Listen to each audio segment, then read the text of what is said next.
Hello guys, তো কেমন আছেন আপনারা সবাই? Welcome back to another video. Last এপিসোডে আমরা দেখেছিলাম ওদের তিনজনের বিস্ট মিলে সেন্টিপিড মনস্টারকে মেরে ফেলেছে, কিন্তু সেন্টিপিড মনস্টারের মরার পরেও ইউনার রাগ একদমই থামেনি। আর ইউনা ওই সেন্টিপিড মনস্টারকে কিক মারতে শুরু করে। তখনই লুলিয়াং বলে, ইউনা শান্ত হয়ে যাও, সেন্টিপিড মনস্টার একদম মরে গেছে। আর ওইখানেই আমরা দেখতে পাই বাসের ভেতরে থাকা সকল বাচ্চারা শক হয়ে গেছে, কারণ ওদের ক্লাসেরই তিনজন বাচ্চা মিলে একটা সেন্টিপিড মনস্টারকে মেরে ফেলেছে। লাল চুলালা ছেলেটা ভাবছিল এদের কাছে এত সাহস এলো কিভাবে যে এরা সেন্টিপিড মনস্টারকে মারতে পারলো, কিন্তু এই মাথামোটা এটা জানতো না যে ওরা নিজের লোকেদের বাঁচানোর জন্য লড়াই করতেছিল, নাকি ওর মতো বাসের ভেতরে এসে লুকিয়ে পড়েছে। অন্যদিকে আমরা দেখতে পাই ওই লাল চুলালা মেয়েটা, এটাই হচ্ছে কারণ যে আমি ইয়াং মাস্টার লুলিয়াংকে এই জন্য ফলো করি। ওনার সাহসের কদর করতে হবে। তুমি দেখেছো না উনি কিভাবে ফাইট করতেছিল? ইয়াং মাস্টার লুলিয়াং না থাকলে জুফান আর ইউনে যা কিছুই করুক না কেন সেন্টিপিড মনস্টারকে মারতে পারতো না। ওর সাথে থাকা মেয়েটা বলছিল, তুমি ঠিক কথা বলতেছো, ইয়াং মাস্টার লুলিয়াং অনেক পাওয়ারফুল। ফাইনালি আজকে আমরা দেখেই ফেললাম একটা 5 স্টারের বিস্টেমের কত পাওয়ারফুল হয়। কিছুক্ষণ পর আমরা দেখতে পাই ওইখানে থাকা সকল সোলজার সেন্টিপিড মনস্টারকে মেরে ফেলেছে। সেন্টিপিড মনস্টারকে মারার পর ওরা জুফেনের টিমের কাছে আসে, যাতে ওরা চেক করতে পারে এখানকার অবস্থা কিরকম। সোলজার এখানে আসার সাথে সাথে শক হয়ে যায় আর বলে, তোমরা সেন্টিপিড মনস্টারকে মেরে ফেলেছো? আমি আমার সামনে যেটা দেখতেছি এটা বিশ্বাস করে একদমই কঠিন, কিন্তু এটা সত্যি যে এই ছোট ছোট বাচ্চারা এই 7 স্টারের সেন্টিপিড মনস্টারকে মারতে পেরেছে। সেন্টিপিড মনস্টারকে মারার পর তোমরা ইনজোর্ড হও নাই তো? না, আমরা একদমই ইনজোর্ড হয়নি, আর আমাদের বিস্টও ইনজোর্ড হয়নি। শুধুমাত্র ফাইট করার কারণে আমাদের বিস্ট একটু হাঁপিয়ে গেছে। একটু রেস্ট করার পর ওরা রিকভার করে যাবে। এই কথা শোনার সাথে সাথে সোলজাররা শক হয়ে যায় আর বলে, কি তোমাদের বিস্ট শুধুমাত্র একটু হাঁপিয়ে গেছে? কিন্তু একটা জিনিস বুঝতে পারতেছি না, তোমাদের পেটকে তো দেখে মনে হচ্ছে না যে এরা হাঁপিয়ে গেছে। এমনটা মনে হচ্ছে যদি আর একটা সেন্টিপিড মনস্টার চলে আসে তাহলে ওর সাথেও এরা ফাইট করে নেবে। নোভা ভাবছিল, ফাইনালি একটা লোক দেখলাম যে আমার ভ্যালু করতেছে। এই লোকটা বুঝে গেছে যে আমি আসলে কতটা পাওয়ারফুল। অন্যদিকে আমরা টিচারকে দেখছিলাম, যিনি অনেক খুশি হয়েছে, কারণ এই বাচ্চাদের কারণে স্নোফিল্ড একাডেমির নাম অনেক উঁচা হয়েছে। কালকের নিউজে নিশ্চয়ই এটা হেডলাইন হবে, স্নোফিল্ড একাডেমির বাচ্চারা একটা সেন্টিপিড মনস্টারকে হারিয়ে ফেলেছে। সব বিস্ট এখানে সেন্টিপিড মনস্টারকে মারার জন্য অনেক খাটাখাটনি করেছে, কিন্তু সত্যি কথা বলতে এই স্নো ডাইভার উল্ট না থাকলে সেন্টিপিড মনস্টারকে মারা অসম্ভব হয়ে যেত। জুফেনের নোভা সত্যিই অসাধারণ। অন্য স্নো ডাইভার উল্ফের থেকে এটা একদমই আলাদা। ওইখানে আমরা দেখতে পাই জুফেন নোভাকে বলছিল, নোভা তুমি অনেক ভালো একটা কাজ করেছো, তোমার কারণে সবাই আমাদের প্রশংসা করতেছে। তখনই আমরা দেখতে পাই জুফেনের সামনে সিস্টেম চলে আসে। সিস্টেম বলছিল, হোস্ট আপনাকে কংগ্রাচুলেশন, কারণ আপনি সেন্টিপিড মনস্টারকে মেরে ফেলেছেন আর এর জন্য আপনাকে রিওয়ার্ড দেওয়া হচ্ছে। আপনার যে স্পিরিট বিস্ট আছে ওটা লেভেল আপ করে 3 স্টারে চলে এসেছে, আর আপনার স্পিরিট বিস্টের টিয়ার ক্লো অ্যাটাক পরিবর্তন হয়ে আইস ক্লো অ্যাটাক হয়েছে। নোভা আইস ক্লো অ্যাটাকের মাধ্যমে যে কাউকে ফ্রিজ করে ফেলতে পারবে। জুফেন বলছিল, নোভা তুমি অসাধারণ, দেখো তোমার লেভেল আপও হয়ে গেছে, এখন তোমার প্রতিটা অ্যাটাক অনেক পাওয়ারফুল হয়ে গেছে। এখন তোমার টিয়ার ক্লো অ্যাটাকের মাধ্যমে এনিমিকে হারানো অনেক সহজ হয়ে যাবে। এখনো জুফেন নোভার সাথেই কথা বলছিল, তখনই ওখানে ক্যাপ্টেন চলে আসে। ক্যাপ্টেন বলছিল, প্লিজ আমাদেরকে ক্ষমা করে দিও, কারণ আমাদের জন্য তোমাদের অনেক সমস্যা হলো, আর সাথে তোমাদেরকে সেন্টিপিড মনস্টারের সাথে ফাইট করতে হলো। আমি জানি তোমাদের ফাইট করতে অনেক সমস্যা হয়েছে। আমরা কখনোই জানতাম না যে আমরা যেই সেন্টিপিড মনস্টারকে মেরেছি ওর ভেতরে লার্ভা আছে, আর ওর ভেতর থেকে সেন্টিপিড মনস্টার বাইরে আসবে। সত্যি তোমরা যদি আজকে এই সাহস না দেখাইতে তাহলে সিটির ভেতরে একটা ডিজাস্টার চলে আসতো। তোমরা এমন ভালো কাজ করেছো যার বদলে তোমাদের রিওয়ার্ড দেওয়া উচিত। তোমরা একদম টেনশন করবে না, আমি নিশ্চয়ই তোমাদের ইউনিভার্সিটির সাথে কথা বলবো, তোমাদের নাম্বার অনেক বেশি হবে আর তোমাদের রিওয়ার্ডও দেওয়া হবে। কিন্তু তখনই টিচার বলছিল, আমার মনে হয় এসব করার কোনো দরকার নাই, কারণ স্নোফিল্ড একাডেমির টিচার এখানে প্রেজেন্ট আছে, মানে আমি এখানে প্রেজেন্ট আছি, আর আমি এই বাচ্চাদের সাহস আমার নিজের চোখে দেখেছি। এইখান থেকে যাওয়ার পর আমি স্নোফিল্ড একাডেমিকে অবশ্যই বলবো এই ছোট ছোট বাচ্চারা কত বড় একটা কাজ করে ফেলেছে। এদের রিওয়ার্ড আর মার্কেট দায়িত্ব আমার উপর ছেড়ে দিন। ক্যাপ্টেন বলে, টিচার আপনাকে অনেক ধন্যবাদ, আপনি একজন অনেক ভালো মানুষ। আপনার এইসব কাজ করার কারণে বাচ্চারা জানতে পারবে এইসব কাজ করলে হিউম্যানিটির অনেক ফায়দা হয়, আর এই বাচ্চারা যখন বড় হবে তখন অনেক সাহসী হবে। কিন্তু সত্যি কথা বলতে আমাদের স্নোফিল্ড আর্মি অতটাও খারাপ নয় যে এই বাচ্চাদের সাহসের প্রশংসা করবে না। আপনি একাডেমিতে গিয়ে বলেন, আর আমরাও স্নোফিল্ড একাডেমিতে গিয়ে বলবো এই বাচ্চারা এখানে যেসব কাজ করেছে তার জন্য এদের অবশ্যই ক্রেডিট দিতে দরকার। এইসব কথা শেষ করে ক্যাপ্টেন বলে, আপনি একদম টেনশন করবেন না, আমি এইখানে আর্মির আরো লোক ডেকেছি, ওরা আসার পর আপনাদের সেফটির একদম টেনশন করা লাগবে না, কোনো বাচ্চার কোনো সমস্যা হবে না। আমাদের যদি 1% ধারণা থাকতো যে এইরকম হবে তাহলে আপনারা নিশ্চিত থাকতেন যে এখানে কোনো সমস্যা হতো না। টিচার বলছিল, ক্যাপ্টেন আপনাকে অনেক ধন্যবাদ, কারণ আপনারা এসব করার পর আমরা টেনশন ফ্রি থাকতে পারবো, কারণ বাসের মধ্যে যেসব বাচ্চারা আছে এরা অনেক ভয় পেয়েছে।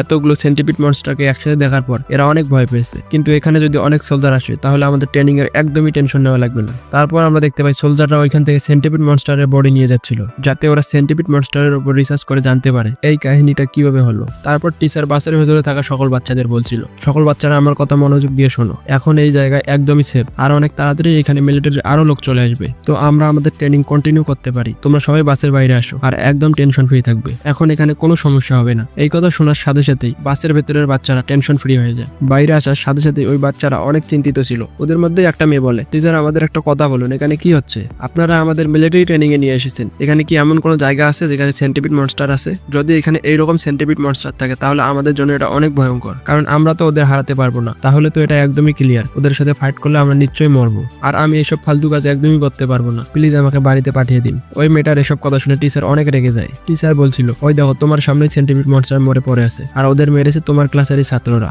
তোমরা এখানে টিম বানিয়েছো, তোমাদের টিম যদি ভালো হতো তাহলে তোমরাও এখানে একসাথে কাজ করে সেন্টিপিড মনস্টারকে হারাতে, নাকি ভীতু লোকেদের মতো গিয়ে বাসের মধ্যে লুকিয়ে থাকতে। তোমরা টিম বানিয়েছো, কিন্তু তোমরা যখন দেখলে ওরা ফাইট করতেছিল তখন তোমরা বাইরে এসে কেন ফাইট করলে না? তোমরাও যদি এদের সাহায্য হতে তাহলে এই ফাইটটা আরো তাড়াতাড়ি শেষ হয়ে যেত। তাছাড়া আমি তোমাদের আরো একটা কথা ক্লিয়ারলি বলে দিই, তোমাদের ট্রায়াল এতটাও সহজ নয়। এই ট্রায়ালের মধ্যে তোমাদের অর্ডিনারি হাই লেভেলের মাস্টারকে মারতে হবে, যেমনটা লুলিয়াং আর ওর টিম করেছে। এই কথা শোনার সাথে সাথে সকল বাচ্চারা বলছিল, স্যার আপনি কি সব বলতেছেন, এটা আমরা কখনোই পারবো না। আপনি আমাদের ক্লাসের টপার লুলিয়াংকে আমাদের সাথে একদমই তুলনা করবেন না, আমরা লুলিয়াং এর থেকে একদমই আলাদা। ওর কাছে একটা পাওয়ারফুল 5 স্টারের বিস্ট আছে, আর যদি কথা বলা হয় আমাদের, তাহলে আমাদের কাছে সবচেয়ে পাওয়ারফুল বিস্ট হলো 3 স্টারের। আর এই জন্য লুলিয়াং আর আমরা এক সমান নই। আর ওইখানে আমরা দেখতে পাই লাল চুলালা ছেলেটা, ও কিছু ভাবছিল। আমি এটা একদমই মানতে পারবো না যে লুলিয়াং আর আমরা আলাদা। যেটা লুলিয়াং করতে পারবে সেটা আমরাও করতে পারবো। এখন আমার নিজের উপরেই অনেক রাগ হচ্ছে, কেন আমি ফাইট করলাম না। এখন যেহেতু আমার সুযোগ এসেছে তাই আমি এখন ফাইট করব, আর আমি সবাইকে দেখিয়ে দিব যে লুলিয়াংও আমাদের মতো। ও হতে পারে কোনো জায়গার ইয়াং মাস্টার, কিন্তু ওর পাওয়ার আমাদের মতোই। আমি আমার সারা জীবনেও এই কথাটা মানবো না যে লুলিয়াং আমার থেকে পাওয়ারফুল। তখনই টিচার বলছিল, সকল বাচ্চারা আমার কথা মন দিয়ে শোনো, আমি তোমাদের একটা সত্যি কথা বলি। তোমাদের ফাইট করার রিজন এটা নয় যে লুলিয়াং এর বিস্ট 5 স্টারে আছে আর তোমাদের বিস্ট অনেক দুর্বল। আসল কথা হচ্ছে সেন্টিপিড মনস্টারকে দেখার সাথে সাথে তোমাদের ফেটে গেছে। তোমরা কিভাবে ভুলে গেলে যে জুফেনও তো ওদের টিমে ছিল, আর জুফেনের সোনোডাইভার উল্প 2 স্টারে ছিল, কিন্তু তবুও ও সেন্টিপিড মনস্টারের সাথে অনেক ভালো ফাইট করেছে আর একদমই পিছু হটেনি, কারণ ওর কাছে সাহস আছে, তোমাদের মতো ও ভীতু নয়। এই কথা শোনার সাথে সাথেই সকল বাচ্চারা শক হয়ে যায়, কারণ ওরা ভাবছিল এখনই ওরা যে ফাইট দেখলো ওটা একটা 2 স্টারের সোনোডাইভার উল্প কখনোই করতে পারবে না। মনে হয় আমরা জুফেনকে যতটা দুর্বল ভাবি ও ততটা দুর্বল নয়। সত্যি জুফেন তো এখানে অসাধারণ একটা কাজ করে দেখিয়েছে। তখনই সকল বাচ্চারা বুঝে যায় এখানে তো র্যাঙ্কের কোনো ব্যাপারই নাই। কিন্তু তখনই টিচার বলে, এখন সবাই ফালতু কথা বলা বন্ধ করো আর আমার কথা মনোযোগ দিয়ে শোনো। তোমাদের টেস্ট কি হবে আমি বলে দিচ্ছি তোমাদের। এখানে যে ট্রায়াল হবে এটা তোমাদের র্যাঙ্ক অনুযায়ী হবে। এখন যেহেতু তোমরা অর্ডিনারি লেভেলে আসো, তাই তোমাদের সামনে যেসব বিস্ট আসবে হয়তো মিড লেভেল না হলে লো লেভেলের আসবে, কিন্তু ওই বিস্টগুলো লো লেভেলের হলেও ওগুলো একদমই দুর্বল হবে না। তোমরা এক কথায় বলতে পারো ওগুলো হবে মিউটেন্ট বিস্ট, যেমনটা সেন্টিপিড মনস্টার ছিল। কিন্তু তোমরা যদি কোনো ভুল করো তোমরা একদম শিওর থাকবে তোমরা আহত হবে। তাই এই ট্রায়ালটা তোমাদের অনেক কেয়ারফুলি করতে হবে, সাবধান থাকবে, সতর্ক থাকবে, আর দেখতে থাকবে মাঙ্গা রিয়েলাম বিডি। টিচারের এই কথা শোনার সাথে সাথে জুফেন শক হয়ে যায়। জুফেন ভাবছিল টিচার বলছে ওগুলো স্পিরিট বিস্ট হবে না, ওগুলো হবে মিউটেন্ট বিস্ট, আর এই জন্য এগুলো লো লেভেলে হওয়ার পরেও আমাদের কেয়ারফুল থাকতে হবে। তাহলে কি মিউটেন্ট বিস্ট অনেক পাওয়ারফুল হয়? কিন্তু যেহেতু আমি এই ওয়ার্ল্ডের না, তাই আমি এর ব্যাপারে কিছুই জানি না। তখনই আমরা দেখতে পাই জুফেন টিচারকে বলে, টিচার আমার একটা প্রশ্ন আছে, একটা স্পিরিট বিস্ট আর একটা মিউটেন্ট বিস্টের মধ্যে পার্থক্য কি? মিউটেন্ট বিস্টেরও কি লেভেল স্পিরিট বিস্টের মতো হয়, নাকি ওদের মধ্যে কোনো পার্থক্য আছে? তখনই টিচার বলে, সত্যি কথা বলতে স্পিরিট বিস্ট আর মিউটেন্ট বিস্ট একদমই একে, কিন্তু এদের মধ্যে ছোট্ট একটা পার্থক্য আছে। তুমি যদি একটা স্পিরিট বিস্ট আর একটা মিউটেন্ট বিস্টকে নাও যেটা সেম গ্রেডের মধ্যে আছে, তাহলে ওই দুইজনের মধ্যে মিউটেন্ট বিস্ট পাওয়ারফুল হবে। যদিও এখানে প্রতিটা স্পিরিট বিস্ট আর প্রতিটা রেসের মধ্যে অনেক পার্থক্য থাকে, কিন্তু যদি আমরা মিউটেন্ট বিস্টের কথা বলি তাহলে এরা ন্যাচারালি অনেক পাওয়ারফুল হয়। ওদের পাওয়ারের সাথে ওদের রেসের কোনো সম্পর্ক নেই। তোমাদের সবাইকে কিছু কথা জানা অবশ্যই জরুরি। যদি বলা হয় স্পিরিট বিস্টের কথা, তাহলে এদের মধ্যে 7টা স্তর থাকে। সর্বপ্রথমে আসে অর্ডিনারি বিস্ট, তারপরে আসে এলাইট বিস্ট, তারপরে আসে লর্ড লেভেল বিস্ট, তারপরে আছে মোনার্ক লেভেল বিস্ট, তারপর আছে লেজেন্ডারি বিস্ট আর হলি লেভেল বিস্ট, আর সর্বশেষে আছে ডিজাস্টার লেভেল বিস্ট। তোমরা যদি এখানে lord of the snowfield nightmare beast ব্যারাসকে দেখো, আর সাথেই তোমরা যদি লর্ড জুজিনের বিস্ট স্নোক্রিয়ানকে দেখো, ওরা দুইজনেই মোনার্ক লেভেলের বিস্ট, যেটা বিস্টের লেভেল অনুযায়ী অনেক পাওয়ারফুল। আর যদি বলা হয় লেজেন্ডারি স্পিরিট বিস্টের কথা, তাহলে আমি আমার জীবনে কখনো ওগুলো দেখিনি। তো তোমরা হোলি লেভেল আর ডিজাস্টার লেভেলের বিস্টের কথাই বাদ দাও। আর আমি যদি এইসব পাওয়ারফুল বিস্টকে না দেখি তাহলে আমার জন্যই ভালো, কারণ কাহিনীতে লেখা আছে যদি আপনার ওয়ার্ল্ডের মধ্যে কোনো ডিজাস্টার লেভেলের বিস্ট আসে, তাহলে শুধু ও একাই আসে না, ওর নামের সাথে সাথে ওর ডিজাস্টারও নিয়ে আসে। যেমনটা কোনো এক জায়গায় বড় একটা সুনামি আসা, অথবা কোনো জায়গায় ভয়ঙ্কর খরা হওয়া, অথবা হঠাৎ করে কোনো ভলক্যানোর ফেটে যাওয়া। আপনার ওয়ার্ল্ডের মধ্যে যদি এমন কিছু হয়, তাহলে আপনাকে বুঝতে হবে ডিজাস্টার লেভেলের বিস্ট আপনার ওয়ার্ল্ডের মধ্যে চলে এসেছে। বাকি সকল বাচ্চারা বলছিল, টিচার আমাদের একটা কথা বলুন, যদি এই বিস্ট এত পাওয়ারফুল হয় তাহলে তো এদের সাথে কন্ট্যাক্ট করা একেবারেই ইম্পসিবল হয়, কারণ এমন কোন বিস্ট এবার আছে এতটা পাওয়ারফুল যে এদের টেম করবে? যাদের কাছে ওয়েদার চেঞ্জ করার মতো পাওয়ার আছে, ওদের সামনে তো কোনো স্পিরিট টেমার কিছুই করতে পারবে না। পাঁচটা কি কেউ ডিজাস্টার লেভেলের বিস্টকে টেম করেছিল? এই কথা শোনার সাথে সাথে টিচার শক হয়ে যায় আর 1 মিনিট ভাবে। তারপর টিচার বলে, সত্যি কথা বলতে আমি নিজেও জানি না, কিন্তু আমি তোমাদের একটা অনেক ভালো কাহিনী শোনাতে পারবো, যেটা আমাদের বড়রা বলতো। বলা হতো যে অতীতে এমন একজন এম্পারার ছিল যে তার ডিজাস্টার লেভেলের বিস্টের মাধ্যমে পুরো ওয়ার্ল্ডকে এক করে দিয়েছিল। আর সত্যি কথা বলতে আমি নিজেও জানি না এটা কতটা সত্য, কারণ এই কথাটা আমি নিজে দেখিনি, আমি শুধু শুনেছি। যদি হিউম্যান এম্পায়ারের কথা সত্যি হয় তাহলে একটা জিনিস নিশ্চিত থাকবে, ডিজাস্টার লেভেলের বিস্টকেও টেম করা যায়। আরেকটা কথা হচ্ছে, কিছুদিন আগেই একটা রিসার্চে জানা গেছে যে কোনো বিস্টকে টেম করার পর এই জিনিসের উপর ডিপেন্ড করে যে আপনার সোল কন্টাক্ট কতটা পাওয়ারফুল। আর আপনার সোল কন্টাক্ট পাওয়ারফুল হওয়ার জন্য আপনার সোল অনেক পাওয়ারফুল হতে হবে। যদি কোনো লোকের সোল দুর্বল হয় তাহলে ও হাই লেভেলের বিস্টের সোল কন্টাক্ট একদমই সামলাতে পারবে না। আর এই জন্যই যে কোনো পাওয়ারফুল বিস্টের সাথে কেউ কন্টাক্ট করে না, বিশেষ করে যতক্ষণ পর্যন্ত ও বড় না হয়ে যায়। কারণ যখন কোনো বাচ্চা ছোট থাকে তখন ওর সোলও দুর্বল থাকে। যে কোনো স্পিরিট বিস্টের সাথে কন্টাক্ট করার জন্য আপনার সোল অনেক পাওয়ারফুল হওয়া দরকার। আপনার যদি সোল পাওয়ারফুল না হয় তাহলে আপনি একটা পাওয়ারফুল বিস্টের সাথে কন্টাক্ট করতে পারবেন না। কিন্তু যদি ওই বিস্ট সোল কন্টাক্ট করার জন্য তৈরি থাকে আর ওর পাওয়ার সাপ্রেস করার জন্য তৈরি থাকে তাহলে আপনি একটা মোনার্ক লেভেলের বিস্ট অথবা এর থেকেও পাওয়ারফুল বিস্টকে টেম করতে পারবেন। এই ব্যাপারে ওই বিস্ট নিজেই চায় যে আপনি ওকে টেম করুন, কিন্তু এই ব্যাপারটা হওয়া একদমই কঠিন। আর এখন যেহেতু তোমরা সবাই স্পিরিট টেমার হতে যাচ্ছ তাহলে তোমাদের একটা জিনিস জানা অনেক জরুরি। স্পিরিট টেমারের একটা ফেমাস নাম হলো সোল কন্ট্রোলার, কারণ ওরা সোল কন্ট্যাক্টের মাধ্যমে স্পিরিট বিস্টকে কন্ট্রোল করাতে অনেক পারদর্শী। একদম স্পিরিট বিস্টের মতোই প্রতিটা স্পিরিট টেমারকে 7 ভাগে ভাগ করা হয়েছে। সর্বপ্রথম আসে নিউবি, তারপর আসে অ্যাপ্রেন্টিস, তারপর আসে প্রফেশনাল, তারপর আসে মাস্টার, তারপর আসে গ্র্যান্ড মাস্টার, তারপর লেজেন্ডারি, আর তারপর সবচেয়ে পাওয়ারফুল গড লেভেল স্পিরিট টেমার। প্রতিটা স্পিরিট টেমারকে তার স্পিরিট বিস্টের সোল পাওয়ারের আপার লিমিটকে মেজার করা অনেক জরুরি, আর সাথে ওই স্পিরিট বিস্ট কোন লেভেলে আছে সেটাও জানা অনেক জরুরি। এই সকল বিষয়ে জানার জন্য আপনার স্পিরিট বিস্টের পারসেপশন এবিলিটি ইউজ করবেন, অথবা সোল কন্টাক্ট করার পর আপনি সোল পাওয়ার অনুভব করতে পারবেন। আর সাথে অনেকগুলো ইনস্ট্রুমেন্ট আছে যেগুলোর মাধ্যমে সোল পাওয়ার চেক করতে পারবেন। এখন তোমাদের এক্সাম্পল দেওয়ার জন্য আমি আমার স্পিরিট বিস্টকে বাইরে বাইর করতেছি। আমার স্পিরিট বিস্টের নাম হলো স্নো ইগল। এটা একটা এলাইট র্যাঙ্কের 5 স্টারের স্পিরিট বিস্ট, যেটা স্নো ফিল্ডের জন্য একেবারেই আলাদা। আর এ উইন্ড আর আইস এবিলিটি মাস্টার করতে পারবে। আর এর সোল পাওয়ারের আপার লিমিট হচ্ছে 5400। এখন তোমরা জিজ্ঞেস করছিলে এই মিউটেন্ট বিস্ট এত পাওয়ারফুল কেন হয় আর নর্মাল বিস্টের থেকে এতটা আলাদা কেন হয়। তোমরা তো ডেনজিনের ব্যাপারে শুনেছো, যেটা আজকাল অনেক বেশি ওপেন হচ্ছে। ওই সকল মিউটেন্ট বিস্ট ওইসব ডেনজিনের ভেতর থেকেই বাইরে বেরিয়ে আসে। যেহেতু ওরা ন্যাচারাল ডেনজিনের ভেতরে থাকে তাই ওদের পাওয়ার নর্মাল বিস্টের থেকে একটু বেশি থাকে। আর সাথেই আমরা ওই বিস্টকে টেম করতে পারবো না, কারণ এগুলো অনেক রাগী বিস্ট, যেগুলো একদম বুদ্ধি দিয়ে কাজ করে না। আপনাকে দেখার সাথে সাথে আপনাদের উপরে অ্যাটাক করে দিবে। যদি কথা বলা হয় মিউটেন্ট বিস্টের, তাহলে এগুলো হিউম্যানিটির জন্য অনেক ভয়ঙ্কর। ওদের নজরে সকল মানুষই ওদের খাবার। আর আমরা এই জন্য এখানে এসেছি, কারণ আমরা এই মিলিটারি ট্রেনিং এর মধ্যে ডেনজিনের ভেতরে যাব আর এই সকল বিস্টের সাথে ফাইট করব, যাতে আমাদের এক্সপিরিয়েন্স বৃদ্ধি পায়। আর সামনে গিয়ে এটাই আমাদের কাজে আসবে। আজ থেকে যদি কিছু সময় আগের কথা বলি তাহলে তখন এত ডেনজিন ওপেন হতো না, কিন্তু এখন অনেক তাড়াতাড়ি ডেনজিন ওপেন হচ্ছে, যার ভেতর থেকে অনেক ভয়ঙ্কর বিস্ট বাইরে আসতেছে। আর সবচেয়ে বড় কথা হলো এই সকল ডেনজিন যে কোনো কোথাও খুলতে পারে।